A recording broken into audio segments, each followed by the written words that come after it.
गंवार और मॉडर्न बहू का पहला बच्चा।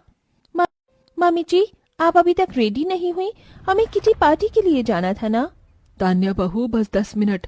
वो मैं हमारा रोहित के लिए खाना बना रही थी ना, इसीलिए तैयार होने में थोड़ा लेट हो गई।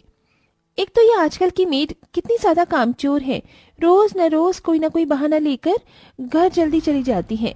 हम क्या इसे पैसे घर जल्दी जाने के लिए देते हैं? तू ठीक कह रही है तान्या बहू। अब मुझे लगता है कि मुझे ये मेड चेंज करनी होगी। लेकिन मम्मी जी, मेड चेंज करने का क्या ही फायदा होगा? जो भी आएगी वो भी ऐसा ही करेगी, क्योंकि ना अब हम रोहित की शादी करवा दे। तान्या बहू, तेरा आइडिया तो बहुत अच्छा है। अब तो रोहित की पढ़ाई भी पूरी हो चुकी है। मैं कल ही अपनी फ्रेंड शालिनी से बात करती हूँ। जैसे वो तुझे ढूंढ कर लेकर आई थी, वैसे ही इस घर की छोटी बहू को भी लेकर आएगी। मम्मी जी, आपको उनसे बात करने की कोई जरूरत नहीं है। मेरी छोटी बहन है ना, रिया, आप तो उसे जानती ही हैं। हाँ तान्या बहू, वो तो कुछ समय पहले ही मिस इंडिया बनी है ना, काफी ज्यादा मॉडर्न और सुंदर है।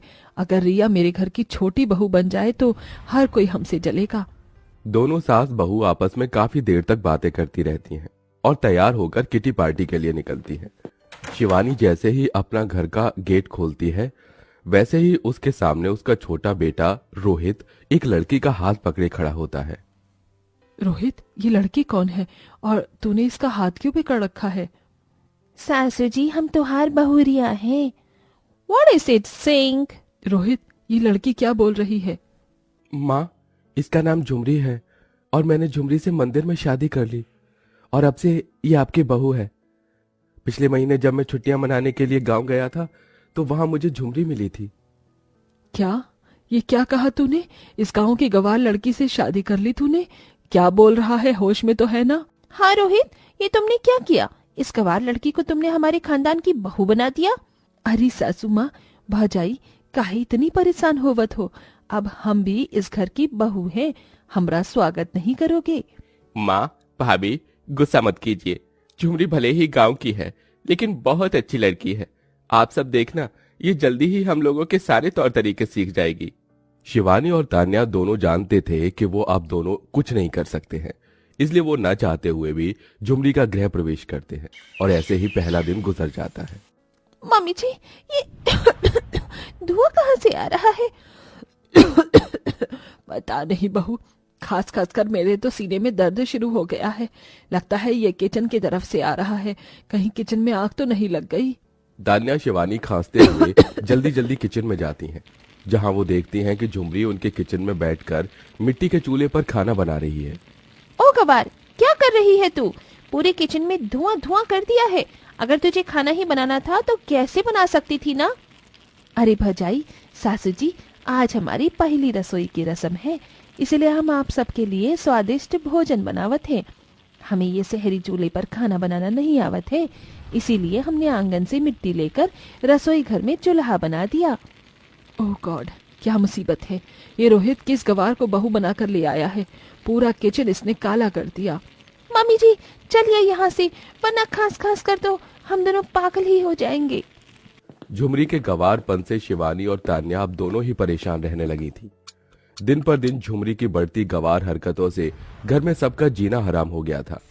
ऐसे ही समय गुजरता रहता है और 6 महीने बीत जाते हैं और अब घर में सबको पता चलता है कि झुमरी और तान्या दोनों ही प्रेग्नेंट हैं। मुझे तो यकीन ही नहीं हो रहा है कि मेरी दोनों बहुएं प्रेग्नेंट हैं और मैं जल्द ही दादी बनने वाली हूँ। तान्या बहू, मैंने तेरे लिए एक मेड रखी है, अब से वही तेरा ख्याल रखेगी। तुझे कुछ भी काम करने की जरूरत नहीं है, अब तू बस आराम करेगी। झुमरी बहू, तेरे लिए भी मैंने घर पर एक मेड रख ली है, अब से तू भी बस आराम करियो। अरे माँ जी, इसकी कोनो जरूरत नहीं है। हम अपना ख्याल खुद रखें अच्छे से, और रख भी सकते हैं।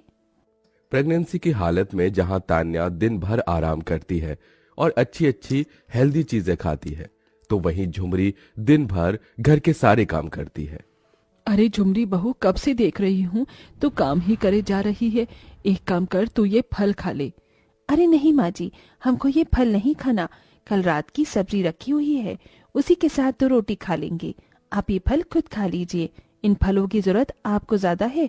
हम तो गांव के ठहरे, बचपन में बहुत दूध की मक्खन खाया है, शरीर में बहुत ताकतवर है हमें। अपनी सास के मना करने के बावजूद भी झुमरी दिन रात घर के सारे काम करती है, जिससे उसका शरीर अब कमजोर होने लगा था। लेकिन झुमरी अपनी आदत से बाज नहीं आती। ऐसे ही 9 महीने गुजर जाते हैं और अब दोनों बहू की डिलीवरी का समय आ जाता है। देखिए, आपकी बड़ी बहू की डिलीवरी तो बिल्कुल नॉर्मल तरीके से हो गई, लेकिन छोटी बहू की डिलीवरी होने में बहुत सारे कॉम्प्लिकेशंस हैं। लगता है प्रेगनेंसी में इन्होंने बहुत सारा काम किया है। डॉक्टर साहब, मैंने उसे कितनी बार कहा था कि इतना काम मत कर, लेकिन कभी इसने मेरी बात नहीं सुनी। डॉक्टर को झुमरी की डिलीवरी करने में बहुत ज्यादा प्रॉब्लम होती है। जैसे तैसे करके ऑपरेशन से झुमरी भी तान्या की तरह एक बेटे को जन्म देती है। अरे तान्या बहू, बेबी कहाँ है? मम्मी जी, मैंने उसे नैनी को दे दिया है और सारी चीज भी बता दी है कि कब कब उसकी मसाज करनी है, उसे दूध पिलाना है और उसके कपड़े चेंज करने हैं। चलो ये तो अच्छा हुआ, लेकिन ये झुमरी बहू कहाँ है? उसका बच्चा भी दिखाई नहीं दे रहा। शिवानी तान्या दोनों झुमरी को ढूंढते हुए छत पर चली जाती हैं, जहां वो दोनों देखती हैं कि मेरा मुन्ना कितना प्यारा लागत है, लेकिन तू रोका ही रहा है। झुमरी बहू, ये तू क्या कर रही है? इतनी गर्मी में अपने बच्चे को धूप में लेटाकर उस पर इतना सारा घी लगा रही है। इसकी बॉडी तो बिल्कुल लाल हो गई है। इतनी गर्मी में भला अपने बच्चों को कोई धूप में कैसे निकाल सकता है? अरे माँ जी, भौजाई, ये देसी घी है। इससे बच्चों की मालिश करने से उसकी हड्डियां मजबूत होंगी और धूप में सिकाई करने से भी उसका शरीर अच्छा होगा। झुमरी बहू, इतना भी गवारपन सही नहीं है। इसका शरीर तो देख, बिल्कुल टमाटर की तरह लाल हो गया है।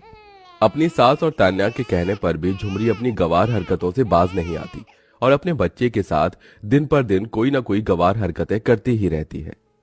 शिवानी, ये किसका बच्चा है? इसकी आंखों में कितना ज्यादा काजल लगा दिया है। ये तो पूरा का पूरा काजल में हो रहा है। ये क्या किया तूने अपने बच्चे की आंखों के साथ? उसके चेहरे और मुंह पर भी इतना बड़ा काजल का टीका लगा दिया। सासू जी, इसे बच्चे को नजर नहीं लगती है, इसीलिए मैंने इसे काजल का टीका लगा दिया है।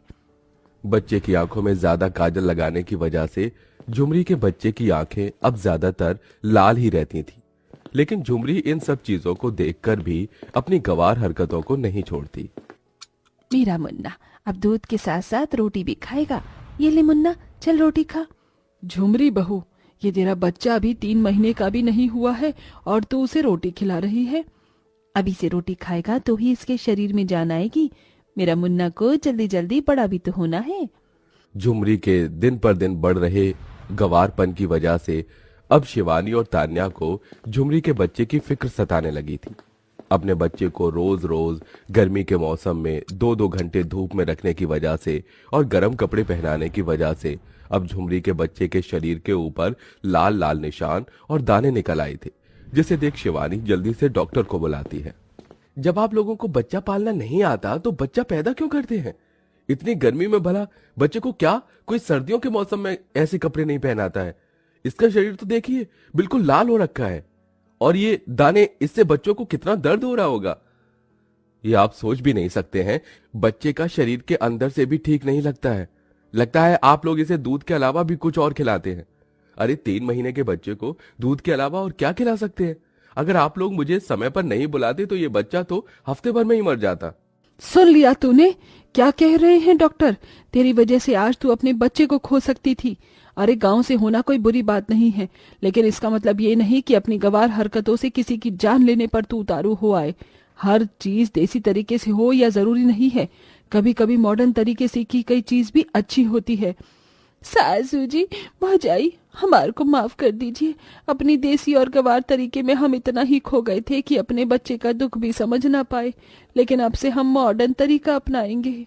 तान्या और शिवानी दोनों मिलकर झुमरी के बच्चे का ख्याल रखते हैं। वहीं झुमरी को शहर के तौर तरीके भी सिखाते हैं। समय बीतने के साथ साथ झुमरी शहर के तौर तरीके अच्छी तरह से सीख जाती है और अब अपने बच्चे का भी अच्छे से ध्यान रखती है। इसीलिए दोस्तों कहते हैं कि हमेशा आपके तौर तरीके ही सही हों ये जरूरी नहीं होता। कभी कभी हमें दूसरों की बात मानकर काम करना चाहिए, वरना आप अंजाम तो देख ही सकते हैं।